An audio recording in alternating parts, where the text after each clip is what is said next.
Hello, Archie Dunlop here with Talking Astrology with Archie on Wednesday, December the 10th, 2025. Today, the planet Neptune comes to a standstill. It is stationary direct, and in this video, I want to consider what it might mean for Neptune to be stationary direct. What does it mean for us? What does it mean for the world? And, what happened the last time Neptune was stationary direct at this particular position, right at the end of Pisces. The last time it goes stationary direct in Pisces, getting ready to move into Aries. And, the last time it happened was actually in December 1861. And interestingly, there were things going on then which I do want to talk about. But before I talk about Neptune going stationary direct, I want to look at the astrology and I Ching for today. So here is the chart for today, Wednesday, December the 10th, 2025. Top right, that is the planet Neptune. And, don't forget to like and subscribe if appropriate. So as far as what is happening today, so at noon, New York time, the moon is in Virgo, and the moon goes into Virgo at 7:20 a.m. London time. So that means that if you're in Europe, Africa, the Americas, then the moon does go into Virgo pretty early in the day. Perhaps even went into Virgo sort of late last night if you're in California, even earlier if you're in Hawaii or Alaska. So moon moving into Virgo. It is perhaps a good thing that we have a planet in the Earth signs.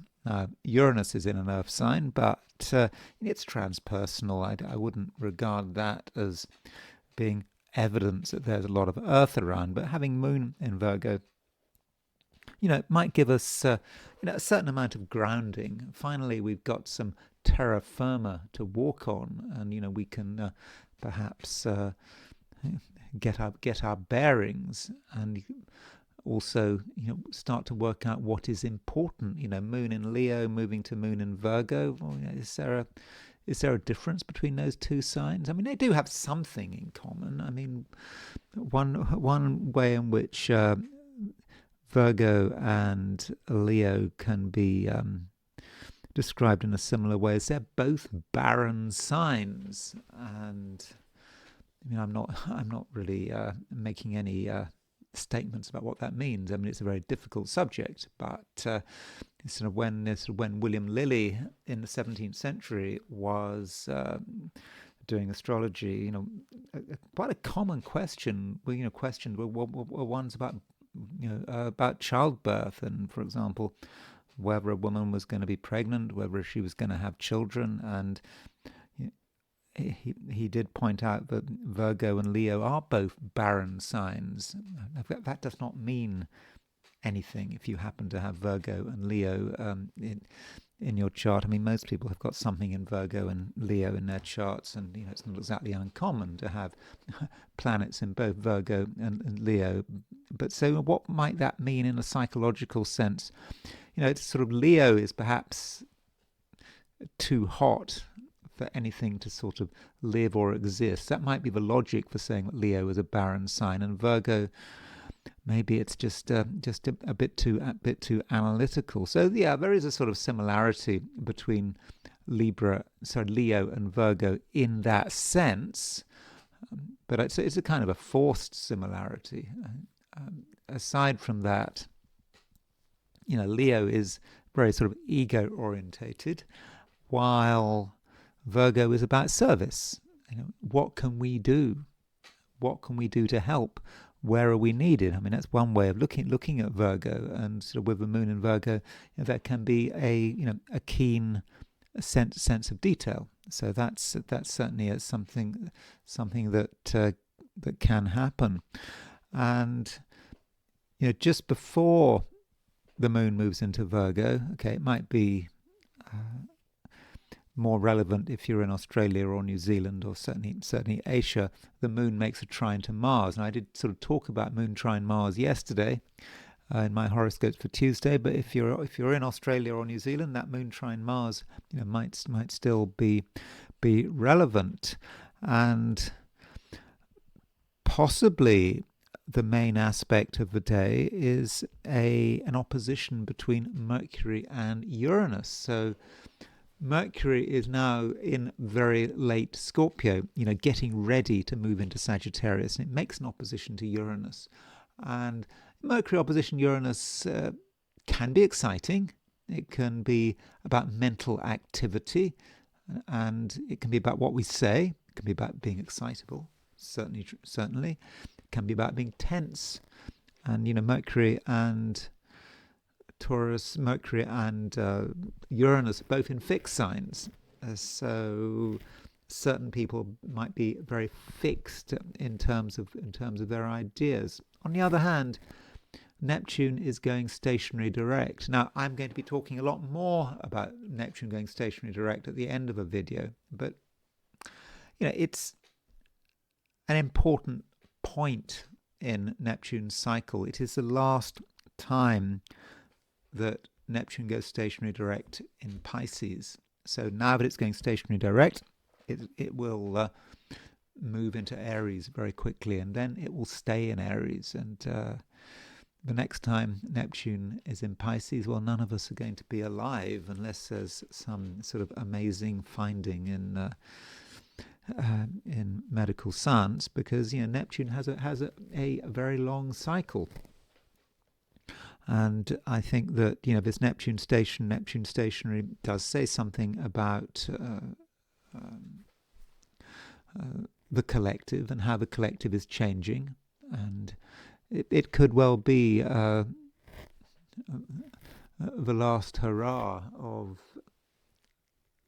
the old order, the old way of doing things. And that might say something, for example, about wokeness, obsessions about wokeness. Neptune in Aries is so different from Neptune in Pisces. Neptune in Pisces is all about sacrifice. It's about saying no. It's about denying oneself things. We are not worthy. We've got to always worry about other people, and we mustn't dare to be individuals. I mean, that's a way in which Neptune in Pisces can work. But anyway, I'll be talking about Neptune going stationary direct later in the video. And so that's the picture in New York as a representative, perhaps, of the Americas, and maybe Western Europe to an extent. But you've also got the horoscope for Sydney, Australia. Again, this represents Australia, New Zealand, East Asia. And at noon in Sydney, the moon is at 26 degrees Leo, so it's making a trine to Mars. So if you are in Australia or New Zealand, that trine to Mars may be one of the main astrological events of the day. And moon trine Mars, it's also connected with Chiron, so you've got a grand trine in fire signs, and so there is a sense of excitement. Moon trine Mars, and with Chiron, we want to do things differently. Well, I'm not in Australia, or New Zealand, so it's not me wanting to do things differently. Maybe it's you wanting to do things differently if you are in Australasia, and just not wanting to follow the crowd. But it's quite dynamic. So if you are in Australasia, it might be quite an exciting day. And then there is the heliocentric view. So here it is. Saturn and Neptune now 2 arc minutes apart, getting really, really close, very, very close to that exact conjunction. It's good enough. Mars is okay, but the exact Mars square to Saturn and Neptune was yesterday, Tuesday, but it's still close enough. So with Mars square Saturn, Mars square Neptune, there is a bit of aggravation there, particularly with that Mars square Saturn. Mars square Saturn can be frustrating, and also people might assert themselves or feel they have to assert themselves because they're unsure of themselves. So if you find that someone is being quite aggressive and they're shouting or they're wanting attention, they might on the surface seem to be a strong person, but in fact they're just revealing their own uncertainty. And some people, if they're uncertain, well, they have to respond, they have to do something, and perhaps demanding attention, maybe an effective response, at least in the short term. And Venus is making a sort of sextile to Pluto. It's also making a sextile to the Saturn-Neptune conjunction. And so that's quite a mild aspect. I mean, Venus sextile Pluto, some people want attention, some people want to control. And with Venus trine Saturn and Neptune, well, on the positive note, you could say Venus trine Neptune is quite an imaginative aspect heliocentrically. It allows us to sort of tune into the beauty of the universe and perhaps bring it down to earth.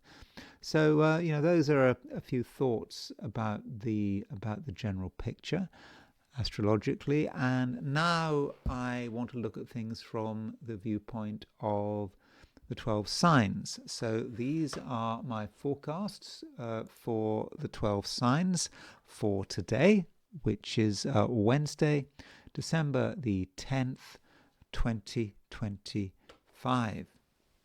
Aries, you may still be influenced by the Mars-Saturn square. I've been talking about the Mars-Saturn square for a couple of days, and under the influence of this Mars-Saturn square, Aries, you might have felt at times that things were difficult, that it wasn't always easy to make progress.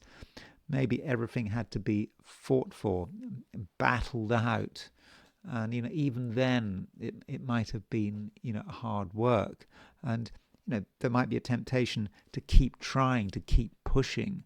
But, you have to remember, you're an Aries, and so Aries, you do need to keep moving. You need to keep active, and if one thing doesn't work, well, what you should do is just find something else. Find some other way of asserting yourself, finding a direction and a focus for your energy. And while you're at it, Aries, it's probably a good idea to make sure that you are fairly down to earth. The moon is in Virgo now, and I know, Aries, you're not really a details person, not really.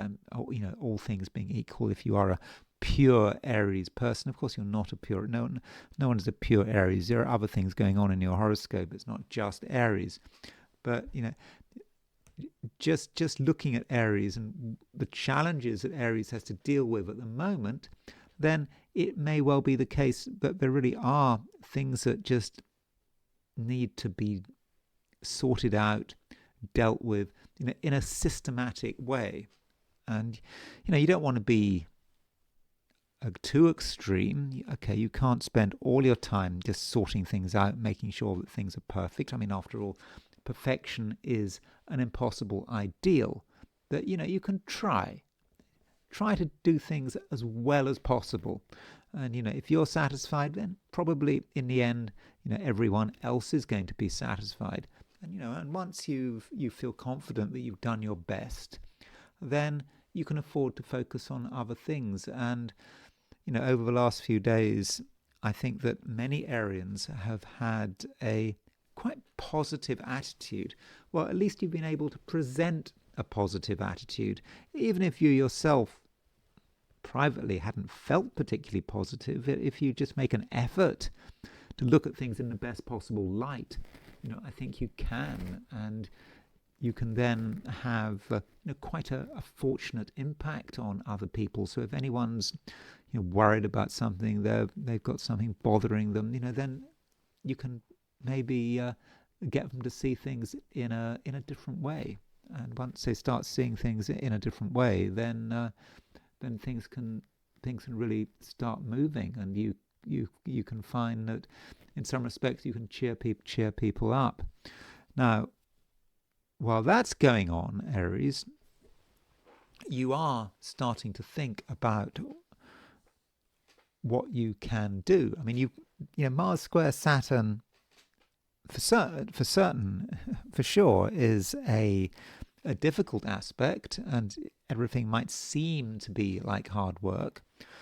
On the other hand, if you were to make a special effort to get what you wanted, if there's one thing you really want, I don't know what it is, if there's something you want and you just decide that you are going to create the necessary transformation in order to actually make it happen, then I think that's something you can do, and it can be done in a way that is, you know, quite artificial, quite man-made. I mean, when I say man-made, woman-made, human-made, that, you know, you decide, for example, that something is not good enough. You make a conscious decision to change. You create a plan. You create a system, and you do it in a systematic way. And you find that you can really create real change. And it's the kind of change that, you know, you can benefit from. And other people might find it unsettling, but you always knew that decks had to be cleared. And so that might be something you need to be aiming for, clearing the decks, making way for something new. And you have the self-discipline to make sure that everything really is clear, that there's no garbage, no distractions. You can just really concentrate on what matters. Taurus. If you want, Taurus, you can probably have, you know, quite a good day. I think that you should be able to, you know, enjoy yourself. I mean, enjoyment is something that is important to the average Taurus. So, you know, whatever it is within reason that makes you happy, then, you know, give it a chance. And it's not, though, just about sort of mindless enjoyment. It's about doing something that, you know, really does have, you know, creative potential. You know, you feel that you're doing something useful, and it seems that you know, you can really start to understand, you know, how things come together, you know, on a material level. And so if you need to create the right situation for yourself to enjoy yourself and perhaps do the planning, then yeah, I think that you're going to be pretty effective. And, you know, also Taurus, I think that at the moment you're going to be quite good at advocating for yourself. You know, it may be that other people will advocate for you, but I mean, you can't rely on them. So if you've got something that you want to talk about, that you want to push forward with, then I would say maybe you should just go for it. Because, you know, once you start talking, you know, you can certainly be very verbal, but yeah, you can be effectively verbal, and, you know, say things that really catch people's attention. And if anyone is involved in an argument with you, I think that might be inadvisable. I think that you'll be able to you know, really stand your ground. You'll be able to make it clear that there are certain things that cannot be compromised. And if you're trying to change someone's mind, then, I mean, there are no guarantees of success, but if you keep pushing the same message, and, you know, you use your anger and your assertiveness to the full, then I think maybe you can change minds. At least you can change behavior. I mean, changing minds is perhaps more difficult than changing behavior. But if people listen to you, they realize that maybe that, you know, your way is the right way, and, you know, they do things your way, and you get a demonstration of your power. So it's very important, Taurus, that you don't doubt yourself, because if, you know, if there's something you really want, I think you can get hold of it. Gemini, you're able, you know, if you so wish today, to be, you know, fairly creative. I mean, you can do stuff which is of long-term importance. You're setting the foundations of things, and setting the foundation of things might on a surface sound rather boring, but it's not boring at all, because what you're creating is a situation where you're able to really make things happen. And once the foundations are set up, they'll then you'll have the confidence to move on and to move forward. And so Gemini, you do need to think very carefully about what you are good at. Geminis can sort of go all over the place. They can try this, try that, and you can be jack of all trades and master of none. I'm saying that with my sun in Gemini. That can be a problem. But if you're able to concentrate on the one thing that matters, then I think that you may get some good results. And at the same time, Gemini, there may be times when you are surprised. I mean, after all, one aspect we have today is an opposition between Mercury and Uranus. So Mercury, your ruler, is getting ready to move into Sagittarius, and I'll certainly be talking about Mercury in Sagittarius, when that happens. I mean, when does Mercury move into Sagittarius? Mercury moves into Sagittarius, well, tomorrow evening. So it's nearly there, but it's not quite there yet. And just before it moves into Sagittarius, it makes that opposition to Uranus, and so Mercury opposition Uranus, might be quite exciting. It could be about you maybe realizing something for the first time. Something makes sense, or it could be something about the way you communicate. You communicate in a way that is exciting, that gets people's attention, and people want to know what you're up to, because maybe it seems that you're hiding something, or they just want a part of the action. And because of that, I think that Geminis may be quite exciting people, and people you want to have around. Well, I mean, I'm a Gemini. Am I exciting? Oh, not really.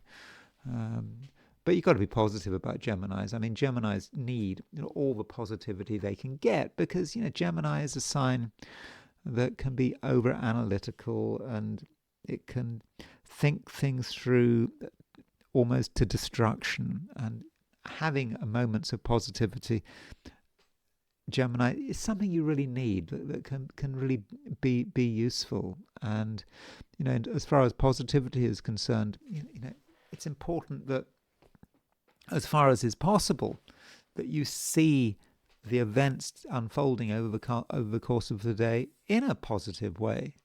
You try to be positive, and it could be that there is a disturbance.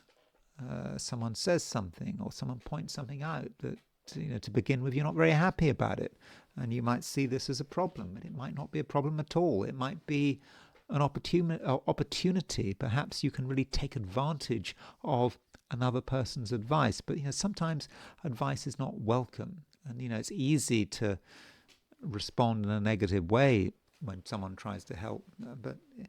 But what you have to do, Gemini, is perhaps ask yourself, what are people's motivations?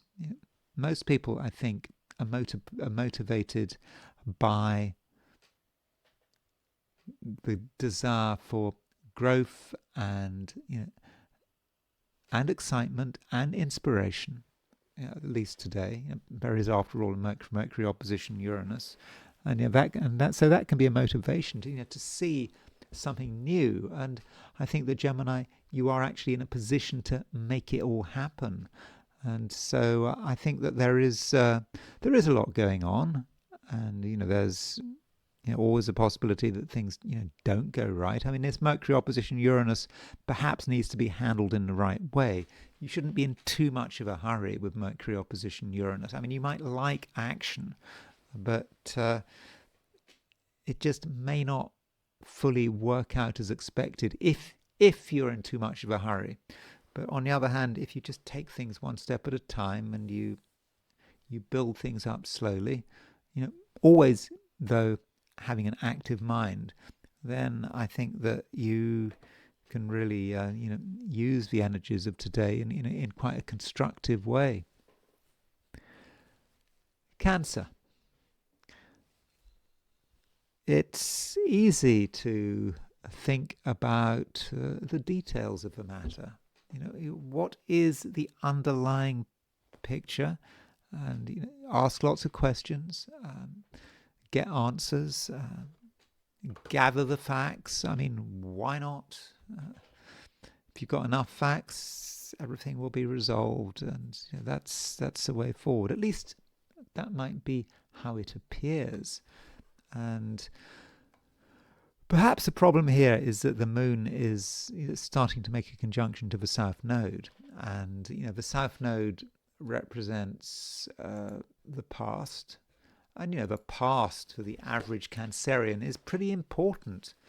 Cancerians can dwell in the past, and their memories can be important, and this may be one of the reasons why Cancerians are often associated with hoarding. I mean, I'm not saying it is true, but there's a potential association with hoarding.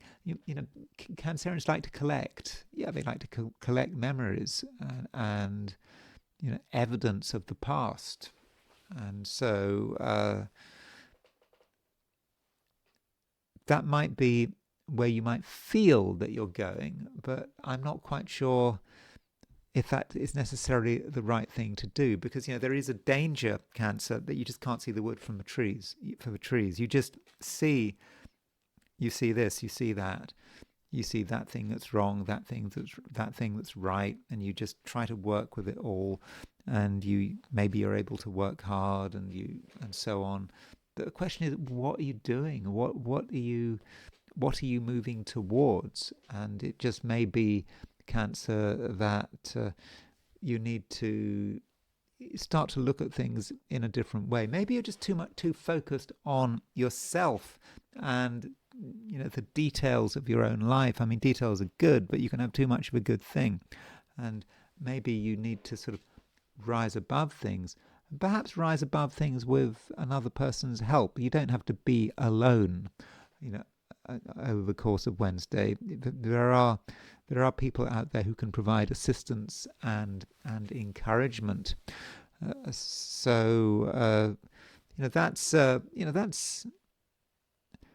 the moon moving into Virgo. I think normally moon in Virgo would be quite good, but the moon being in the south node, being conjunct with south node, might just indicate that you're just too keen to get involved in something, and you want to know all the answers. But maybe it's a time to be just a little more patient. Just wait to see, how things develop.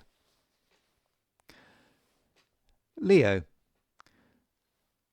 you're possibly quite sensible at the moment. You know what needs to be done, and you're perhaps going to want to sort of steer clear of anything that's too complicated.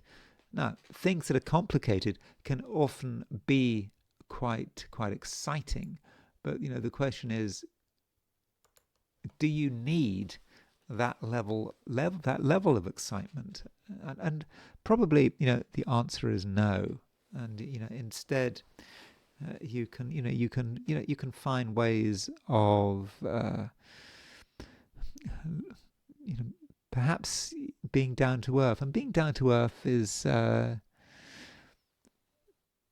something that is perhaps worth aspiring to with the moon in Virgo. But you don't want to take things too far. I mean, the moon in Virgo, might encourage you, Leo, to just focus on, maybe particular details. These details might seem important, and they might have financial consequences. But if someone is claiming that the financial arena is simple and is straightforward, I'm not sure they'd be right. I think as soon as you start getting involved with money, things things could be a little bit difficult. I mean, okay, you might decide you don't want to get involved with money, but your first impulse, for example, might be to just focus on the money, focus on making sure you're paid, getting the money sooner rather than later. But the reality is that that's just too simple. You do need to make things more complicated. And I mean, okay, not necessarily make things complicated just for the sake of it, but you're able to deal with a high level of complication. And it's perhaps because you're prepared to stick around, you're prepared to wait for a particular situation to develop and unfold.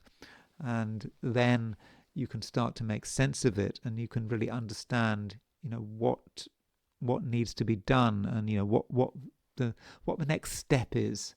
And in the process, you could be quite disruptive, but it really it shouldn't matter.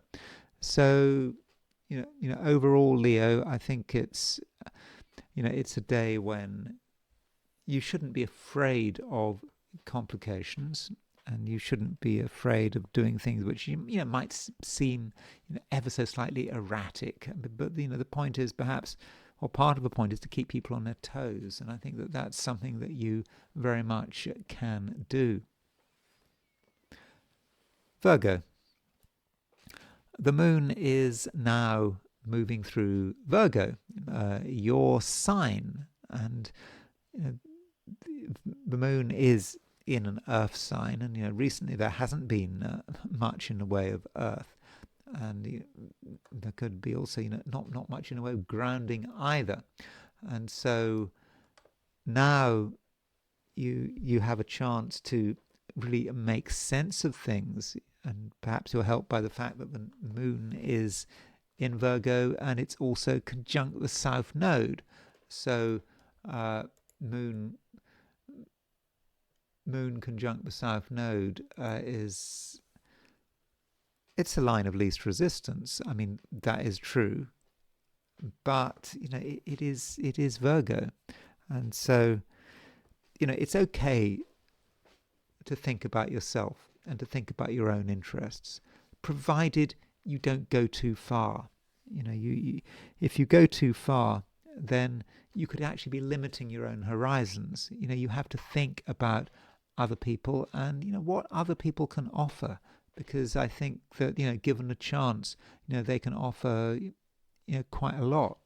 But in the first instance, you might have to take a step back and maybe observe what people are doing, what they're trying to achieve, and not feel that it has to be you who rock the boat. You should avoid rocking the boat and avoid saying things which might be overly controversial. Though it's true that if you want to say something extreme, something that forces everyone to pay you attention, then I think that is certainly something you can do. But overall, is it the right thing to do? I think perhaps Virgo, it's better that you just concentrate on yourself and what you can do, what your core abilities are, because you've definitely got some core abilities, and they are really starting to come to the surface, if you're honest with yourself. So just see, Virgo, what can be achieved. And it just may be the case that if you want to really maximize your potential, you shouldn't be thinking just about yourself. You've got to give other people a chance. The North Node, after all, is in Pisces, your opposite sign, and that might be, about giving other people a chance. And maybe this is their moment. This is their moment to show their real self and to be very influential in the process. So I think that is something, Virgo, that is useful. And so sure, you can think about yourself, but at the same time, it's so important to think about the other person. What is the other person saying? And if you can tune into that, I think in the end, that would make things a lot simpler. Libra. Appearances can be deceptive, and on the surface it might seem that you are sort of quite pleasant. You're not really doing anything that attracts attention, and it's possible that you're ignored or even discounted. For example, someone might forget to ask you your opinion, or they could take you for granted. But that's not what's really going on. I mean, the fact is, Libra, that you absolutely know how to look after yourself, and you're very clear about what is important. And if something bothers you, then I think you're going to be quite clear about it, and you are able to sort of bring your ideas together and really do something with them. You can articulate yourself extremely well, so there's really no problems about that. And you can articulate yourself at many different levels. I mean, you can be angry. You can use angry words if need be. On the other hand, if you just want to sort of get into the flow of things and just engage in gentle conversation, that's certainly a possibility. And when you are just not taking things too seriously, you don't appear to be taking things too seriously, maybe you're just chattering away about something, then that might be the point where you are in the short term taken for granted. But I don't think that it's anything that you really need to worry about, because when something is important, it's important, and you'll know when it's necessary to take a stand. And you do have to bear in mind, Libra, that not everyone is fully on your wavelength. Some people have their own agendas, and some people are not necessarily being particularly reasonable. I mean, we still have a square aspect between Mars and Saturn, and with that Mars square Saturn, that might say something about some of the people closest to you. It might be that they're behaving unreasonably, or it could be that they've got something bothering them. So if you find that anyone is being angry or is trying to sort of throw their weight around, you really should ask yourself, what's going on, because some people are not especially happy, and they may be, in extreme cases, inclined to take their misery out onto other people, for example you. But then you do know how to look after yourself, as I've just said, and your vibrancy is going to be very clear. And ideally, Libra, you shouldn't keep things to yourself. I think part of you does want to keep things to yourself. Why make the effort? Why stand out if it's not absolutely necessary? Yet, if you are in a situation where something bothers you, I think it is important to be open and honest about it. I think that is the way forward. So I'm not saying, though, Libra, but it's going to necessarily be a super exciting day. I mean, it's not that dramatic. I mean, you can make it dramatic to some extent, but by and large, I think you'll be able to get through the various challenges quite easily. And if there are any big challenges, it might be other people's attitude, but then you're quite capable of showing attitude yourself. Scorpio.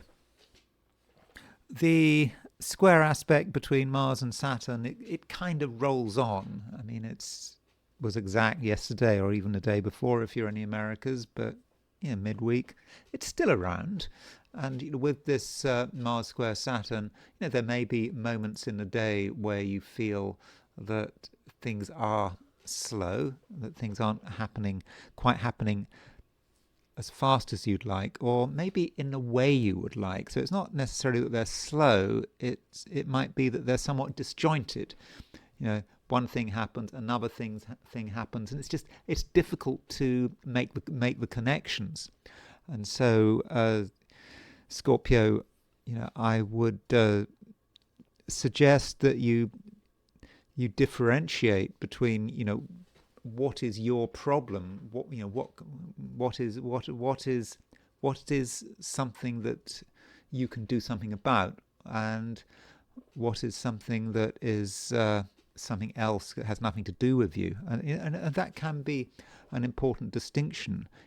This Mars square Saturn, it affects everyone, and other people are going to certainly be influenced by it, not just Scorpios. So when you observe other people's behavior, do really bear that in mind. And as far as you're concerned, there could be moments, when you feel that you can't do everything you want. And one issue that might be bothering you is money, for example. I mean, that's a prime way in which a Mars square Saturn could mess you up, and you might think that there are certain things you can't do because of money.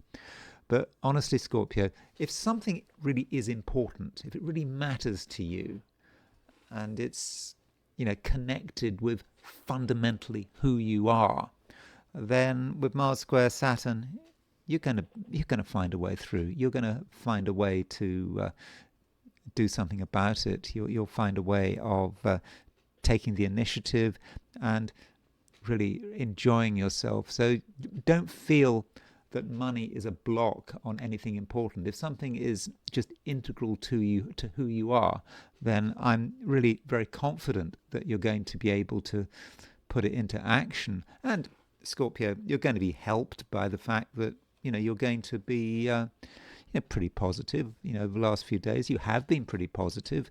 You're able to see the way through, even if it appears that everything is stacked against you. It's not stacked against you at all. It's just the way it seems to, the way it looks on the surface. Now, as far as relationships are concerned, there is an opposition aspect between Mercury and Uranus. Mercury is still in Scorpio, just. Mercury actually moves into, I think it moves into Sagittarius tomorrow on Thursday. And so with Mercury in Scorpio, opposition Uranus in Taurus, across the main axis of your chart, this opposition, it might say something about you and other people. Some people might say something that you don't like. So where there are words, there could be problems with Mercury opposition Uranus. Why would there be problems? Maybe you hear something you don't want to hear.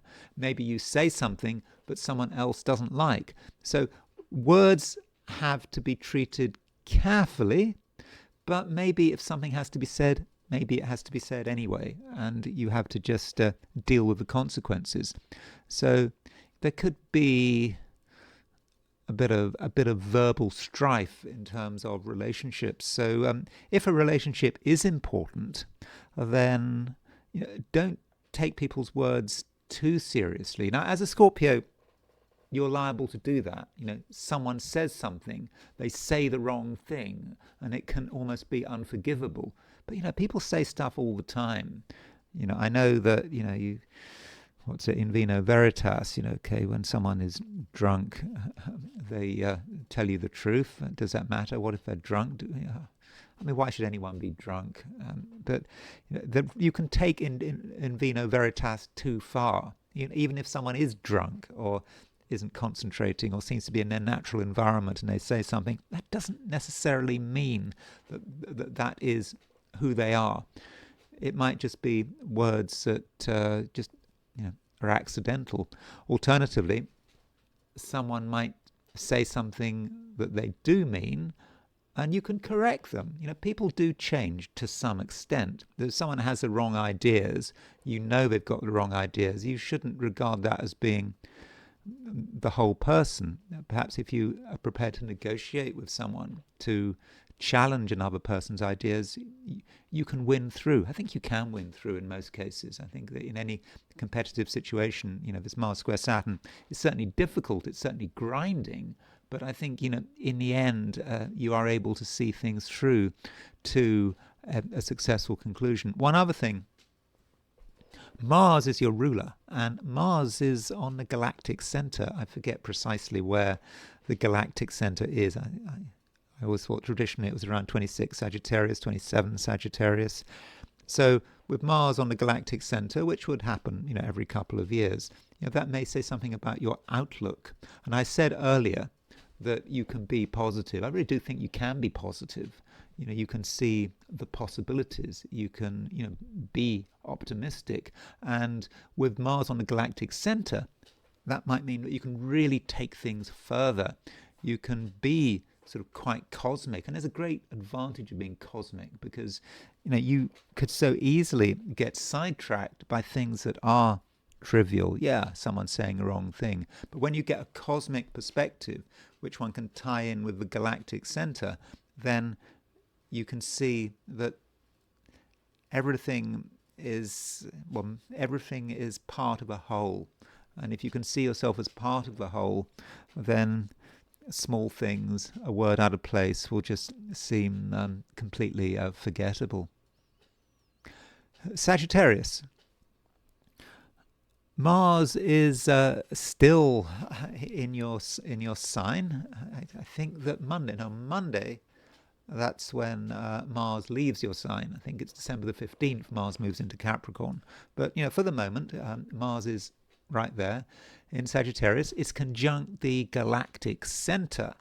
I was just telling Scorpio that Mars was conjunct the galactic center. I mean, that's relevant to Scorpios because Mars rules Scorpio.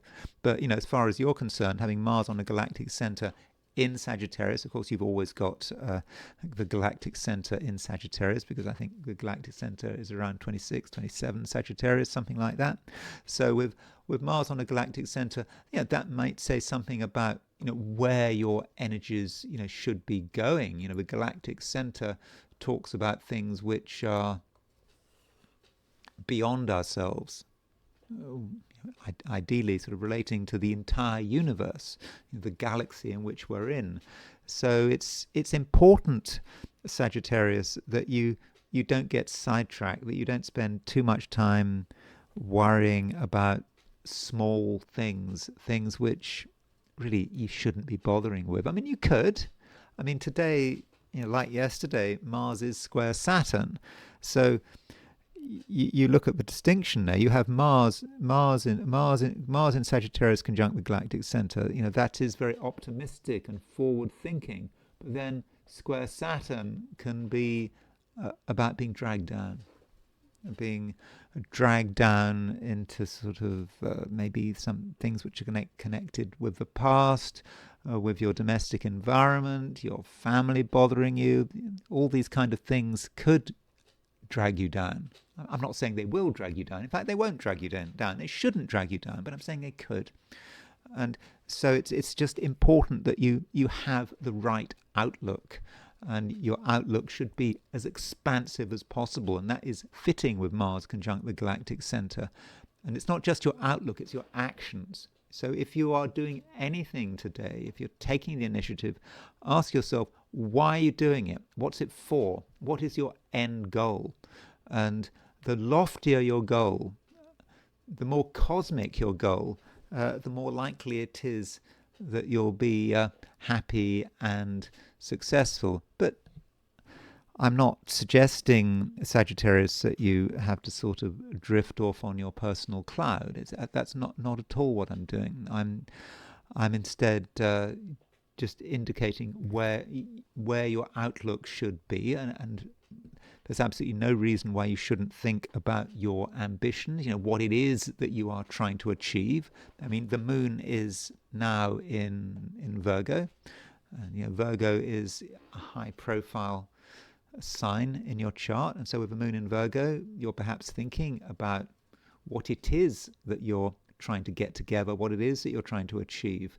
And I think that although you can have this cosmic viewpoint, that doesn't mean to say that you don't notice things, you don't notice important details. Actually, some details are irrelevant and can be ignored, but you know which details matter. But it's just important that you don't take them too seriously. You should take them seriously enough to just deal with them, to fix the issue, but not so seriously that they become an obsession.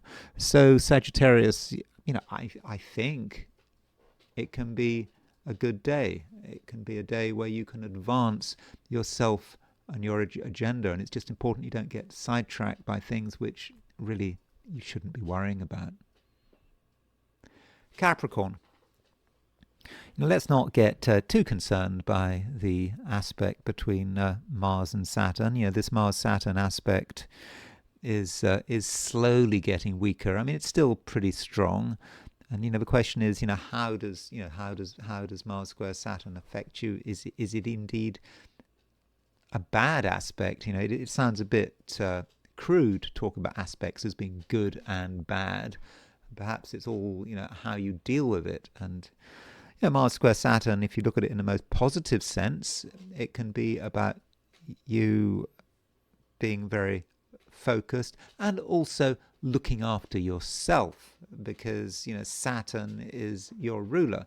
And so if Mars is square Saturn, that would indicate that this aggressive energy, Mars square your Saturn, means that you can be assertive. You know what you need to do. You know what you need to say. It's not a situation where you're going to allow people to take liberties, although it's possible there may be moments during the day when you're underestimated. People don't see your power, but your power really is there, and it's plain to see. And with this power, you have a chance to make an impact in your own way. And I think that from a social perspective, you can actually be pretty effective. You'll know how to conduct yourself. You'll also be aware that you don't have to do things on your own. You don't have to do things by yourself. That other people can be there for you. You can come over indeed as someone who is quite sort of friendly and harmonious, and you can build connections with other people on your terms. So you don't have to do things other people's way. That's not what today is about. And Mars is still square Saturn, and I think Mars square Saturn really is encouraging you to look after yourself, but not to look after yourself to the exclusion of everything else. And there are people who really do need to be considered. You need to really see what people have to offer. And if you want to, Capricorn, you can be very friendly, and that means perhaps listening, being prepared to listen. Even if you are listening to what appears to be just garbage. People do talk garbage. I mean, everyone talks garbage. I talk garbage. It's just a way that people respond to the world. They're trying to fit in, and so people say the first thing that comes to their head. It doesn't always work, and there's a temptation, Capricorn, to overanalyze what you're hearing, and to make it more significant than it actually is, perhaps to create stories about what someone is like on the basis of what they say and what they write and what they communicate. Yeah, it's easy to have these stories, but I don't think it's necessarily useful. I think it's important instead, Capricorn, to take things and people as they are, and not to have elaborate theories. It's fun having elaborate theories about other people's psychology. Of course, I do it all the time, particularly with all when I look at people's horoscopes, famous people's horoscopes. Yeah, I often have models about what someone is like psychologically, but it's just a model. Does it really conform to the truth? I mean, I don't know. I mean, I try my best. So therefore, Capricorn, it's important to give other people a chance to give an account of themselves. Aquarius. Things might be more difficult than usual. I mean, not in a major way, but you just might regard things as requiring, a serious approach. And it would be nice if everything could be light and easy, but you're not really in that kind of mood. And Aquarius, you might have a certain tendency to analyze things, to try to work out what exactly is going on, and so you're not going to be satisfied with surface appearances. You're going to really want to understand, and that contrasts with an approach which just looks at what is in front of you, just tries to make it as simple as possible. And the question is, what is the right approach? Now, asking questions, creating complications, it does seem sophisticated. We all like to be sophisticated, don't we? A sophisticated analysis, being able to, really talk about something in detail, show that we've done our research. But is that necessary? I don't think it is. And I think, Aquarius, your first impressions are likely to be the right impressions, depending on how those first impressions are made. And ideally, you would use your feelings. Now, Aquarius doesn't have a reputation for being an especially emotional sign, but at the moment, your feelings are giving you answers, and perhaps these answers are not what you wanted to hear. Perhaps they're boring, but it just may be as simple as that. You respond emotionally, and that's all there is to it. You've got it. You've understood it, and there's really nothing more to be said. And so, Aquarius, don't make too much of the day. Don't sensationalize it. Even though Mars is square Saturn, Mars square Saturn, of course, Saturn is your ruler, and there can be a tendency to take things and people, too seriously, to almost deliberately try to be annoyed. It's almost like you want to be annoyed. I mean, why not? It's always good to be annoyed, isn't it? Something to get worked up about.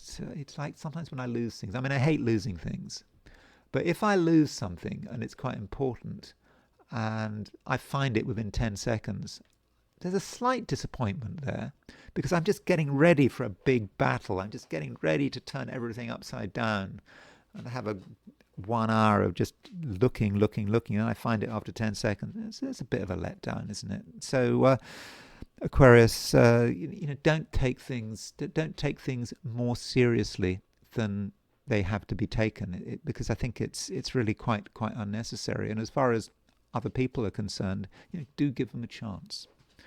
Your ability to get on with people is actually pretty good today, provided you don't overanalyze them. Don't try too hard to be the psychologist. You might have ideas about what someone is like, but that doesn't necessarily mean that you've understood everything. Even if you do know what someone is like, even if you have got in touch with their fundamental darkness, that doesn't mean to say that should alter how you treat them. Do, if possible, take people at face value. Pisces, Moon is moving into Virgo. So, Virgo is your opposite sign. And so the traditional thing to say with Moon moving into Virgo is that you have to place some emphasis on other people. Give other people the choice. Let other people make the decisions. Don't feel that you always have to be the one taking the initiative. But the Moon is making a conjunction to the South Node. So with the Moon making a conjunction to the South Node, there is a suggestion here that if you were to spend too much time worrying about another person, you might kind of be doing something wrong. That might not be right. You should, as I often say to Pisces, and I have been saying for some time, you should really be taking yourself seriously, and you should be putting yourself first, especially with Moon conjunct South Node. Or maybe I need to sort of recast that. It's not that you should be putting yourself first, it's that you should not be putting yourself second. You need to respect yourself, and sure, other people matter. Other people need some degree of attention, but they can't control the show. Ultimately, a given choice between you being in control, someone else being in control, it's just important that it's you calling the shots. I think that really does matter. And one thing we've got today is we've got Neptune going stationary direct, and very soon I'll be talking about Neptune going stationary direct in detail. So Neptune goes stationary direct at around 9 degrees 22 Pisces. So this matters to you. Now, if you've been watching my videos for long enough, you will know that I do not regard Neptune as being ruler of Pisces. I regard Jupiter as being ruler of Pisces. However, I'm prepared to concede that the planet Neptune has an association with Pisces. So Neptune going stationary direct may have a special impact on you. You might have felt that, over the last few months, at some level, things had been slowing down, that you'd had to review some of your priorities. Maybe when you think back over the last 10 years and more, you had a lot to work out, and you thought you were starting to resolve it, but over the last few months, you might have had second thoughts. And now that Saturn is stationary direct, it is really becoming clear for you. It's. I mean, I know that sounds strange. Neptune, how can anything become clear with Neptune? But you're a Pisces, and as I said, Neptune has an association with Pisces, and it's an energy that you're reasonably familiar with. So when Neptune goes stationary direct, it just might be a moment where you've got all of this fog and all this confusion, and suddenly it all makes sense. It's all very natural. Doesn't matter if things are blurred, you just get it. You can't necessarily explain why you get it, but you still get it. You understand, and that enables you to make decisions which perhaps have been difficult to make in the past. And this goes going back to where your priorities should lie. You should not allow yourself, for example, to be gaslit. And that might happen, with this Moon in Virgo, Moon in your opposite sign, someone telling you that you've got something wrong, your cognitions are wrong, you've misunderstood something, you're not thinking straight, some sort of minor criticism, but there's no need to be gaslit. At first sight, you might feel a bit confused with Neptune stationary direct, and that might encourage you to listen too much to other people, but ultimately there is clarity here, and so it's important that you understand that. And so if you feel that something is the case, Pisces, then it probably is the case, and your ability to communicate to yourself and others the fundamental truth of a matter will be pretty good. So those are my forecasts for the 12 signs, and now I want to turn to the I Ching. So I asked the question, what is Wednesday going to be like for those watching the I Ching section of this video? And the first hexagram I got was hexagram number 26, which is the taming power of the great. Now, in this hexagram, we have 5 moving lines. First line moves, second line moves, third line moves, fourth line moves, and the sixth line moves. So that is quite unusual to have 5 moving lines. So, when you've got that many moving lines, it might mean that today there is quite a lot of toing and froing. It may be difficult to see today as just one single movement.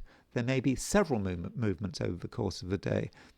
The day might have different stages. You go from one thing to another thing, then there's a departure here, and then you go back here, and then you move somewhere else. And this has got nothing to do with the nature of this I Ching. It's just a day of movement, a day of change.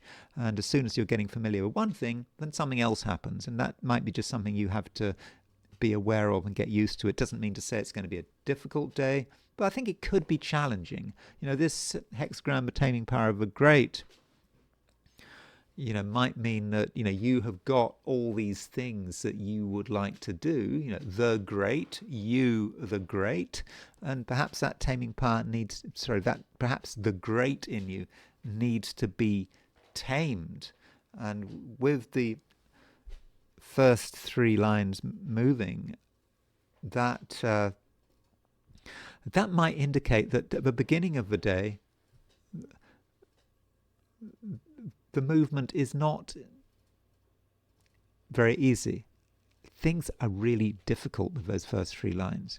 You try to get something together and things don't work. There is a growing sense of frustration. It seems that things don't work. And the reason for this frustration is that, you've got so many ideas. There are so many things you would like to get together, but for some reason you just can't. And it's just increasingly annoying. And it might just feel that the frustrations are sort of piling up on one another.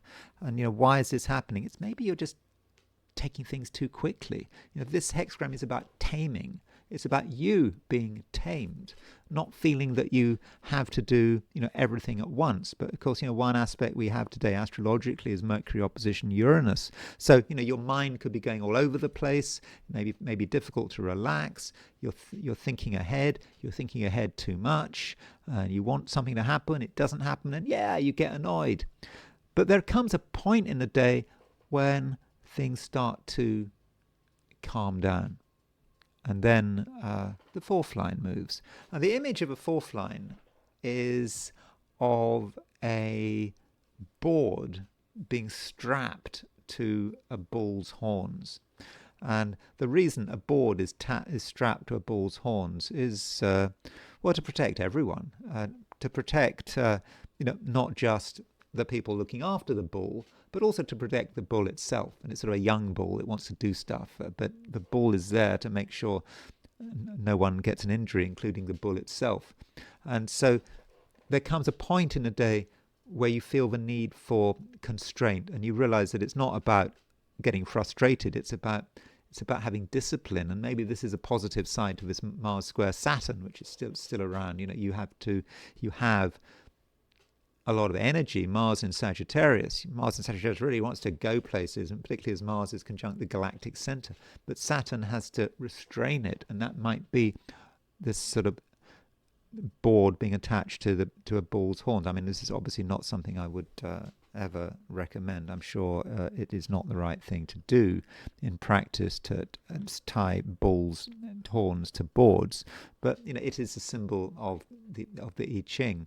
And then things get better and better, and the last line of it just is great. The last line of the hexagram, things finally move. It's almost talking about sort of going up to heaven. It's heavenly blessings. Okay, let's not exaggerate, but things do happen. We get the results we're looking for, and there might then be a big sigh of relief, and things are fine. After all that struggle, we've sorted it all out, and that means, because you've got 5 moving lines, we can move to a second hexagram. Great, we can move to hexagram number 16, which is contentment. At least that's what Greg Winkup calls it. The Wilhelm translation calls it enthusiasm. And it sounds good, enthusiasm, doesn't it? Being enthusiastic. Enthusiasm is something that is seen as being positive. The I Ching does not necessarily see enthusiasm as being positive, because enthusiasm has no substance, and it doesn't really want to do anything constructive. And if we think about it in terms of contentment, we might be just content with the situation as it is, and maybe not thinking about the future. So there could be a big breakthrough. It might seem that everything's fine today after a lot of struggle, but that's not really where the struggle should end, because contentment, may be talking about trouble on the horizon. We can kind of see trouble on the horizon, but it's miles away. It's a little puff of dust, on the far horizon. We needn't worry about it, but it's coming. It's coming, and so things are not necessarily going to get better. We can see how things are going to get worse, and rather than just hang around waiting for this thing to happen, what we're being told is we need to do something about it. We need to prepare, and so really, with 26 for Taming Power of a Great, the previous hexagram, we need to see it through. And it's not enough to feel that we've made a breakthrough, we're making progress. We have to think about what's going to happen next, how things could go wrong.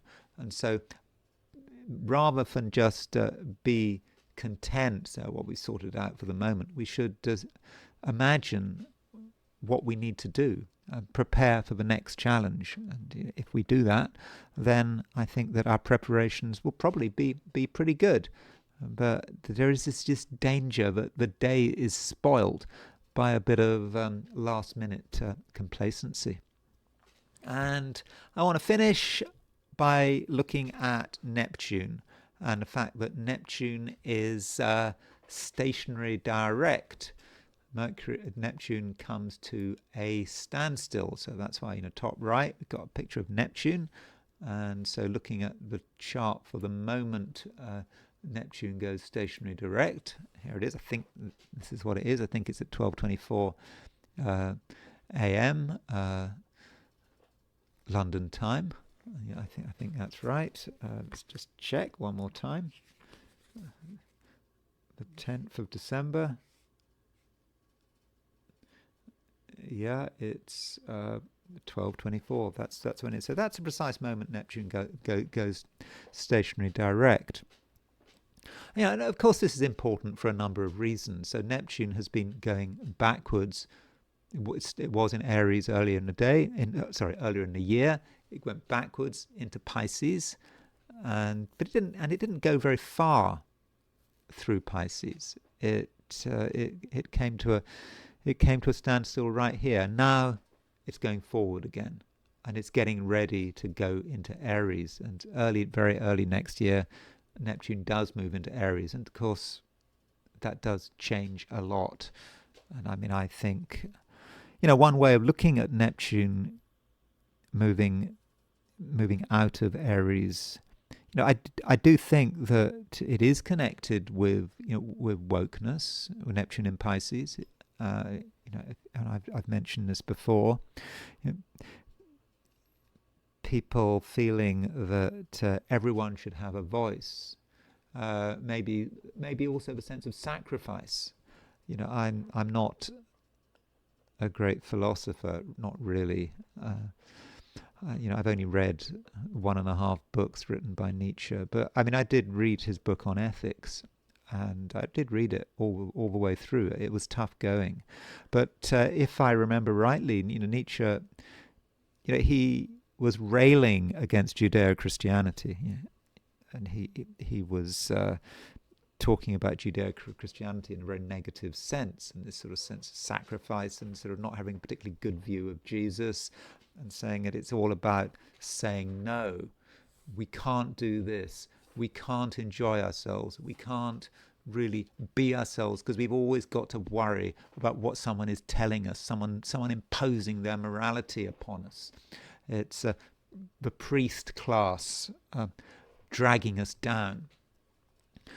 And so with Neptune in Pisces, I think there really is this. This is all about what we can't do. We can't, I'm not expressing any political opinions here, but we're supposed to be so sorry. We're supposed to be so sorry for the colonial histories of our country. We've got to always listen to other people. We've got to sacrifice ourselves to other people. If one group of people shouts loud enough, we should pay attention to them. It's all about, thinking about other people and being over sentimental, being over charitable and over compassionate, because when compassion goes too far, it can get out of control and can actually become the opposite. And so this might be the final blast of Neptune in Pisces. For example, I notice in the UK that the Green Party has been getting very strong, and the Green Party has become this rather strange thing. Again, I'm not expressing any opinions here, but the Green Party has kind of combined, or seems to have combined, with the left, the, I won't say the far left, but the perhaps some of the left fringes of British politics, and so it's doing really well. And maybe the Green Party, for example, in the polls is doing well because it's in this last bit where Neptune is in Pisces, and it may be that once Neptune moves into Aries, things will change, and the Green Party might not do quite as well as everyone is saying. And everyone is saying that the Green Party is a threat to Labour and so forth. But I probably need to look at the Green Party in greater detail. So I'm not making any predictions here, but it's just one possibility. But Neptune in Pisces may be the last blast of those who are sort of obsessed with diversity and wokeness and feel we have to apologize for everything. And with Neptune going stationary direct, the whole essence of Neptune in Pisces, might be on show. It might be very strong here. And then we have to look at, what is Neptune doing? I don't know how far Neptune is from Skeet, so let's look at that sort of the fixed stars. So Neptune, according to this, is actually further. It's not within 1 degree of Skeet.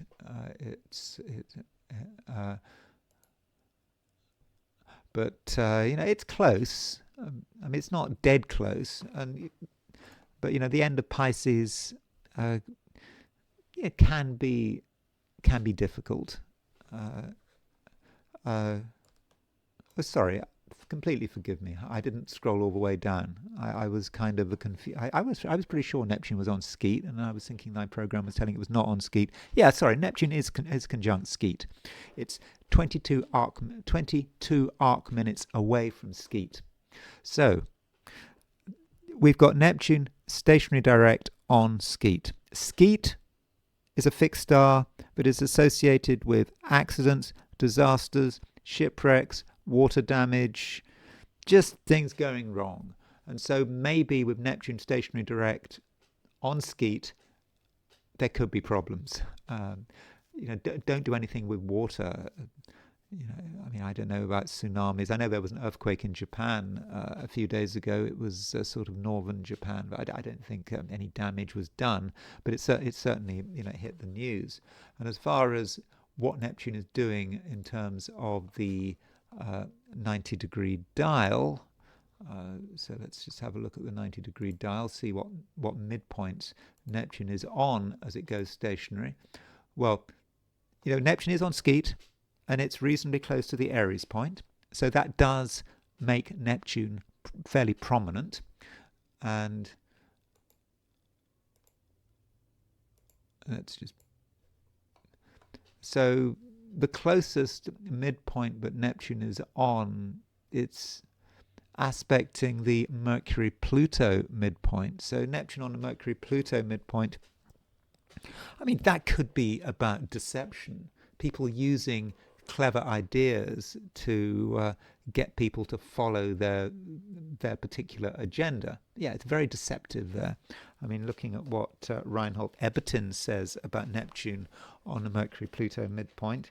I mean, I know that it's nearly a degree off the midpoint, but Neptune is stationary, and it is the closest midpoint that Neptune is on. So, looking at what that might mean, and what we should perhaps be looking out for with Neptune on the Mercury-Pluto, what Ebertin says is over-receptiveness, a nervous sensitiveness, the pursuit of peculiar plans, cunning, falsehood, calumny and libel, also slander and defamation. So the things people say could be very deceptive. They could also be perhaps quite destructive. So that's Neptune going stationary direct. And I in terms of how one thinks about it, I was thinking that one might want to look at the last time that Neptune was in this position. So when I say in this position, I mean Neptune going stationary direct just before it goes into Aries for good. So the last time this happened was in 1861, December the 10th, 1861. And as far as what was happening in the world in December 1861 as Neptune went stationary direct, notice that the final station of Neptune before it goes into a sign, before it goes into Aries, at the moment is in early December. So if you look, today's the 10th of December, 2025. Neptune makes that stationary direct right at the end of Pisces. 10th of December 1861, which was what's that, 164 years ago today. There's Neptune going stationary direct, same day. You can actually go one cycle earlier and look at Neptune going stationary direct in 1697. I mean, approximately. I have to make sure I've got my calendars right, so don't necessarily take that date too seriously. I think it was December the 8th. So I'm sure if you went back another cycle, it would still be early December. So early December at the moment is when this happens. And so in terms of 1861, there were things going on in 1861. So if you are in America, if you're in the United States, you will know that the Civil War was raging at this time. And the Civil War, Neptune in Pisces, at this time, things were not going great for the Union. This was early in the Civil War, when I think the Confederacy. I mean, I'm not an expert on the Civil War. It's not a part of history that I've really studied. So I'm not able to give you any opinions here. But as far as I know, things were not going great for the Union in 1861. So the thing was still sort of undecided. And that kind of makes sense, with Neptune in Pisces. And, there were also some events in December. There were two events involving the UK. One of them involved the UK and America, and that was the Trent Affair, which took place in December. So what the Trent Affair, again, I think I've got my facts right here. There was a boat called the Trent. It was a British boat. It had some Confederate ambassadors on board, and I believe the Union Navy intercepted this boat and I think arrested the ambassadors. And it was a major diplomatic blow-up. It could have led to the Union being at war with Britain, but Queen Victoria's husband, Prince Albert, he intervened, and he was a very interventionist person, Prince Albert, and he sorted the matter out, and they came to some face-saving deal. I don't know quite what the deal was, but the ambassadors got released, and everything was okay. And then going back to this stationary direct in 1861, 4 days after Neptune went stationary direct, Prince Albert died. This was a big deal in 19th century British history. Queen Victoria adored Prince Albert. She was in mourning for years and years. It was a major blow to the monarchy. I think that Queen Victoria's attitude to her husband dying did not sit well with the British people. I know we think about Queen Victoria as the high point of the British monarchy and the British Empire, but there was actually a time in the sort of mid to late 19th century when the monarchy in the UK was really unpopular, and it was because of Queen Victoria's attitude following Prince Albert's death. And I think it wasn't until 1867 I think Disraeli became prime minister. She got on very well with Disraeli, and Disraeli kind of got her out of her shell, and then things changed. There were a few years in the early 1860s when the monarchy was under a lot of pressure. republicanism, was very real. So the death of Prince Albert, how does that link with Neptune going stationary direct? Well, in terms of the UK, you have to think about England's chart, the 1066 chart. So here is England's 1066 chart. When William the Conqueror, William I, was crowned, I believe it was around midday, Christmas Day. This chart is set for Christmas Day, 1066. I know it says December 31st. That's because it's been converted to the Gregorian calendar. So notice that the moon was at 29 Pisces. So if you compare England's chart with the 1861 Neptune going stationary direct, Neptune was very close to England's moon, and so something dissolving. The people are not quite so happy. For one thing, Britain nearly gets itself in a war with the United States. I don't think the United States, given it was involved in a civil war, would have really wanted a war. I think that would have been pretty catastrophic for the Union. But also Prince Albert dying, he was important. He had a lot of power. He actively got involved in British politics and British culture. He had a big impact on Britain, and things like German culture. I think things like the Christmas tree and the Christmas celebrations, they're all sort of linked, certainly in the UK, with Prince Albert, and he's sort of taking traditions perhaps from Germany. I think he was Belgium, but taking European traditions and taking him to Britain. Yeah, he died of typhoid. So you can see the confusion here when Neptune went stationary direct for the last time before it leaves Aries, and so we've got the same situation now. So here, if you look at England's chart now, and you compare it with Neptune going stationary, England, and with Neptune going stationary right now. There's the moon, England's moon at 2903. Neptune right now is at 29 degrees 22 Pisces. And we're perhaps seeing similar things going on. The monarchy is not popular. I mean, I don't say it's universally not popular, but the monarchy in the UK is probably less popular than it's been for a very, very long time. People even on the right are suggesting that maybe the monarchy has had its day. So it's not just a left-wing idea, getting rid of the monarchy. I think people across the spectrum are having doubts.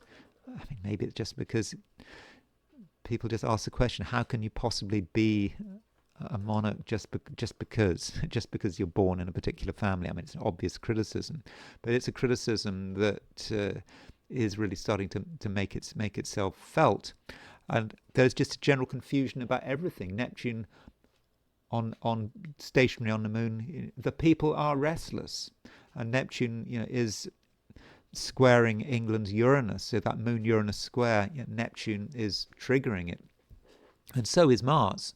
I mean, look what Mars is doing. Mars is at 26 degrees Sagittarius. So as Mars moves into late Sagittarius, as it makes that square to Saturn, particularly as it makes that square to Neptune at the end of this week, is certainly stirring things up for the UK. I mean, I know that this is a chart for England, but I think we can generalize the England chart of 1066 to the United Kingdom as a whole. So I think Neptune stationary is going to have an influence on the UK. Finally, very, very quickly, I don't want to spend time on this because he's no longer Prime Minister, but if you're Canadian, you might be interested in the fact that Justin Trudeau has his Mars at 29 degrees 35 Pisces. So I don't know what he's doing. Hasn't he got some relationship with Kate Perry? I don't know anything about Kate Perry, but apparently she's a famous musician. And with Neptune on his Mars, maybe Justin Trudeau's all over the place. Maybe he has ideas which are not necessarily particularly wise. I don't know. But if you're Canadian, you might want to look at Justin Trudeau and ask yourself, how is he dealing with Neptune stationary on his Mars? So thank you very much for watching this video. I hope you enjoyed it. If you did enjoy the video, I'd be very grateful if you were to like it. If you're not subscribed, I'd be super grateful if you were to subscribe. If you want to buy me a coffee, there's a link in the description, and I will talk to you again tomorrow.